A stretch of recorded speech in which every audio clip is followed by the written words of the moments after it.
Chapter 2 दिग्गज बनने पर दैनिक दर्शन। अपनी ज्वाला को बुझने न दें। अभी तक के निराशाजनक दलदल में अपूर्णीय चिंगारी द्वारा चिंगारी को अभी नहीं और बिल्कुल नहीं अपने अंदर के नायक के जीवन का अकेलेपन के आशा भंग में नाश न होने दे। जिस जीवन के आप योग्य हैं पर वहां तक कभी पहुंच नहीं पाए, जिस जीवन की आप कामना करते हैं उसे जीता जा सकता है।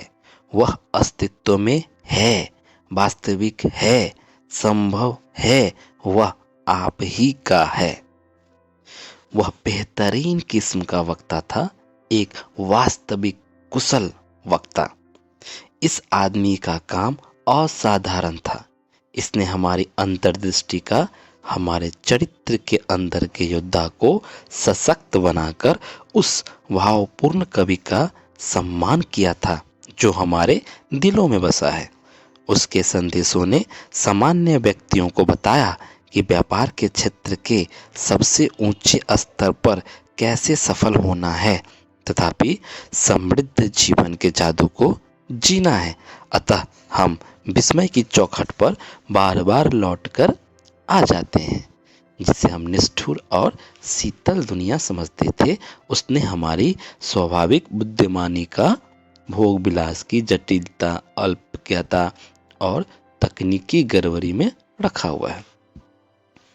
वैसे तो निपुण वक्ता लंबे थे, मगर उनकी बढ़ती उम्र ने उन्हें थोड़ा सा झुका दिया था। जब वह मंच पर चले, वह हर कदम सावधानी से मगर मनोहर तरीके से रख रहे थे।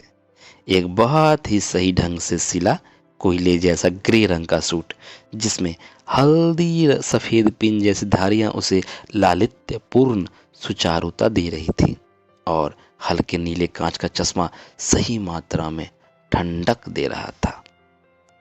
अपनी प्रतिभाओं के साथ छोटे छोटे दांव खेलने के लिए जीवन बहुत छोटा है। निपुण वक्ता हजारों से भरे कमरे को संबोधित करके बोला, आप अवसर के साथ साथ जिम्मेदारी के लिए पैदा हुए हैं।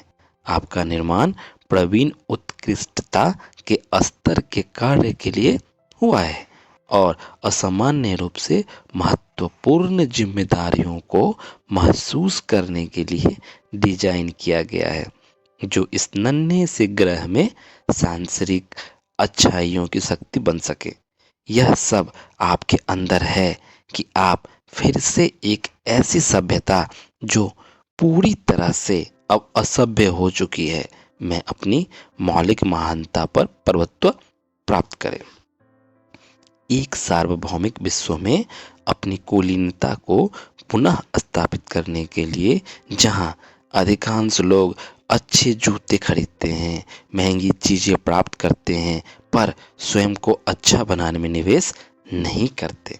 आपका निजी नायकत्व कुछ नहीं चाहता, बस आप डिजिटल उपकरणों के प्रति आकर्षित होने वाले साइबर ज़ॉम्बी ना बने, और प्रवीणता के लिए अपने जीवन का पुनर्गठन करें और भद्रता का उदाहरण पेश करें। अपने आत्म केंद्र को त्याग दें, जो अच्छे व्यक्तियों को सीमित कर देता है। विश्व के अच्छे पुरुष और महिलाएं दाता थे, लेने वाले नहीं। इस सामान्य भ्रम को त्याग दे कि वे जो सबसे अधिक जमा करते हैं वे ही विजयी होते हैं। इसके स्थान पर ऐसे काम करें जो नायक बनाए। वह आपके कार्य क्षेत्र को अपने कार्यों की मौलिकता के कारण और सहायता देकर कपा देगी। ऐसा करते समय मेरी सलाह है कि आप अपने निजी जीवन को नीति में भी सबल बनाएं, अलौकिक सौंदर्य से भरपूर बनाएं, अद्भुत और दृढ़ निश्चयी, सख्त और हठी बनाएं।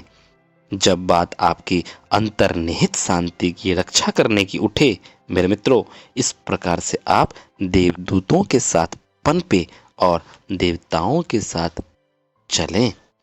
निपुण वक्ता ने थोड़ा सा विराम लिया। उसने बहुत सारी हवा निगली, पहाड़ जितनी भरी। उसकी सांसें बोझिल हो रही थी और अंदर लेते समय वे सरसराहट की आवाज कर रही थी। उसने अपने सजीले काले जूतों की ओर देखा जिन्हें सेना की श्रेणी तक चमकाया गया था।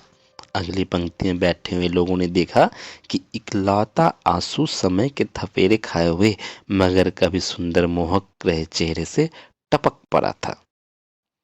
अनेकों दबावपूर्ण क्षणों के बाद दर्शकों में से कुछ को अपनी सीटों पर बेचैन किया।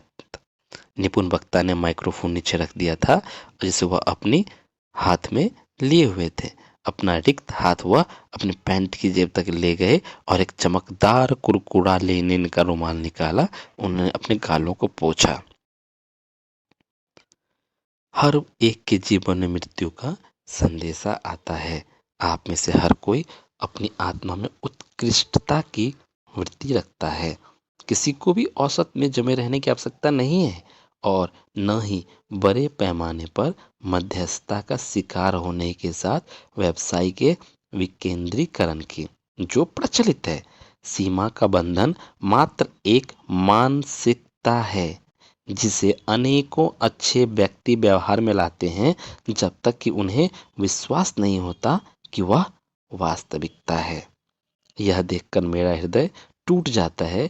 इतने सारे संभवतः समर्थ मानव क्यों उद्यमी तरीके से और व्यक्तिगत रूप से असामान्य नहीं हो सकते।